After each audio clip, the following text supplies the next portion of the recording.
Shalom. Sebelum kita membaca dan merenungkan firman Tuhan, mari kita satu dalam doa, kita berdoa.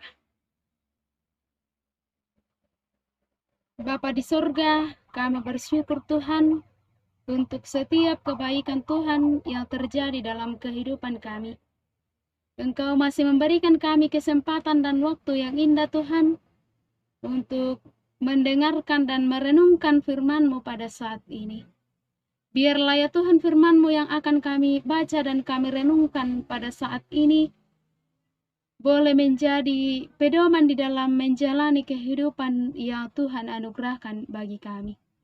Berfirmanlah ya Tuhan, karena kami telah siap mendengarkan Engkau. Di dalam Kristus Yesus kami berdoa. Amin.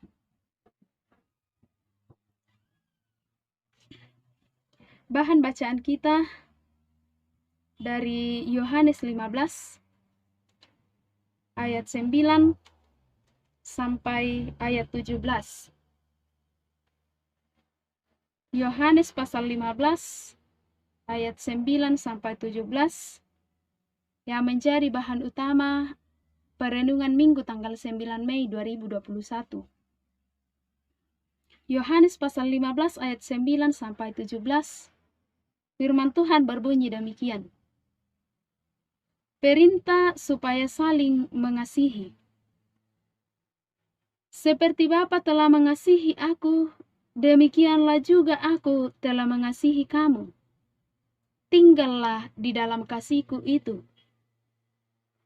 Jikalau kamu menuruti perintahku, kamu akan tinggal di dalam kasihku, seperti aku menuruti perintah Bapakku dan tinggal di dalam kasihnya.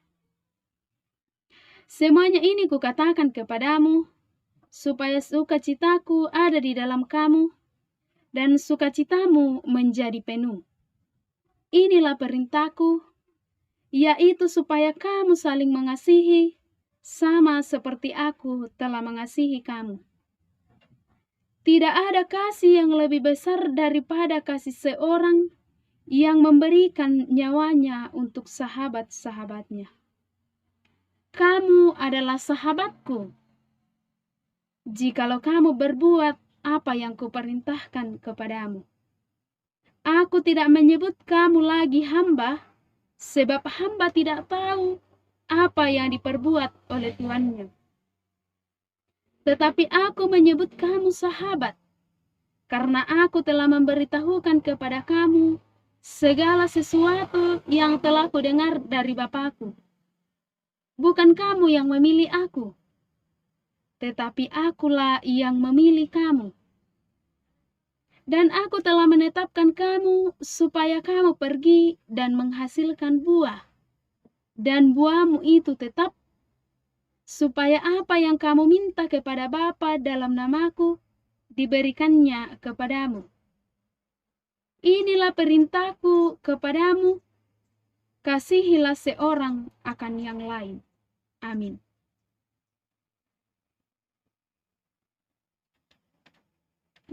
Yang menjadi tema perenungan kita adalah, kamu adalah sahabatku. Kamu mote tusang maneku. Saudara-saudara yang terkasih dalam Tuhan Yesus, kita semua pasti mempunyai sahabat. Di dalam memilih sahabat, pasti ada dasar atau kriteria. Misalnya, karena si A ini orangnya baik, orangnya ramah, dan lain sebagainya, maka kita menjadikan dia sebagai sahabat kita. Tetapi karena si B ini orangnya seperti ini, dan lain sebagainya, sehingga kita mengatakan bahwa dia bukanlah sahabatku. Nah, tema perenungan kita pada saat ini mengatakan bahwa Yesus mengatakan bahwa kamu adalah sahabatku.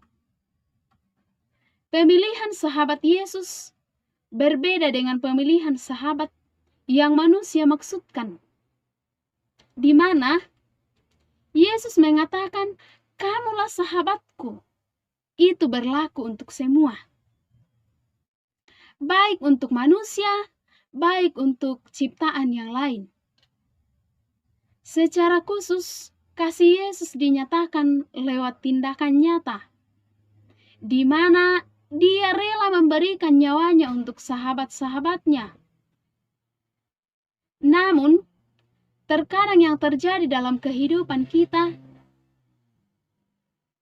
sering melakukan kasih, namun kasih kita terbatas, yakni terkadang hanya fokus kepada diri sendiri, kepada keluarga, dan kepada sekelompok orang tertentu saja.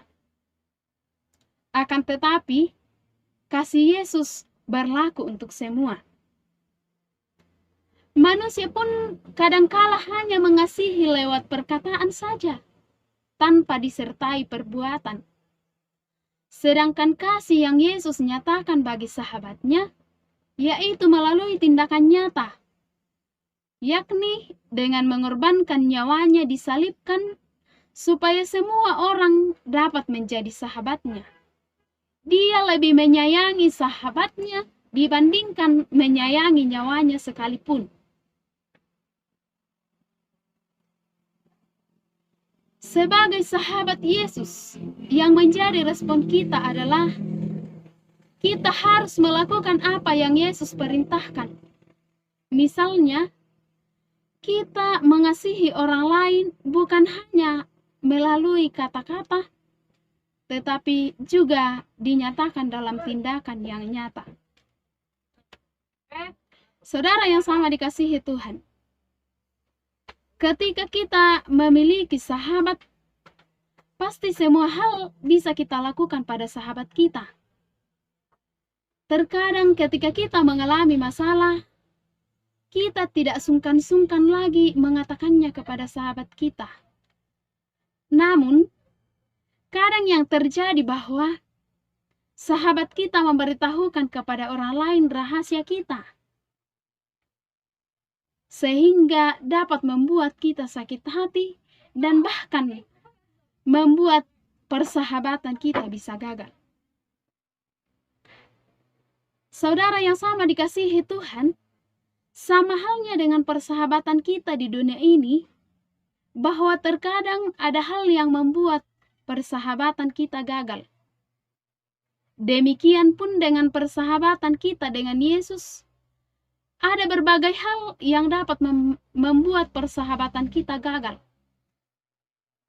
Misalnya, terkadang kita hanya fokus pada diri kita sendiri tanpa memperhatikan orang lain. Sehingga ketika yang menjadi ukuran kasih kita hanya berfokus pada harta, kehormatan, jabatan, dan lain sebagainya, maka itu dapat membuat orang terjebak untuk tidak mengasihi orang lain.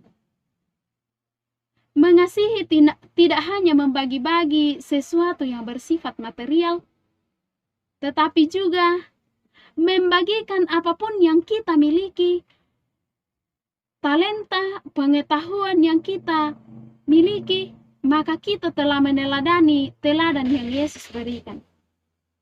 Oleh karena itu, saudara-saudara yang kekasih, ketika Yesus mau menjadikan kita sahabatnya, maka marilah kita pun menjadikan semua orang sahabat kita yang diwujudkan dalam tindakan kita setiap saat dan dimanapun kita berada. Amin.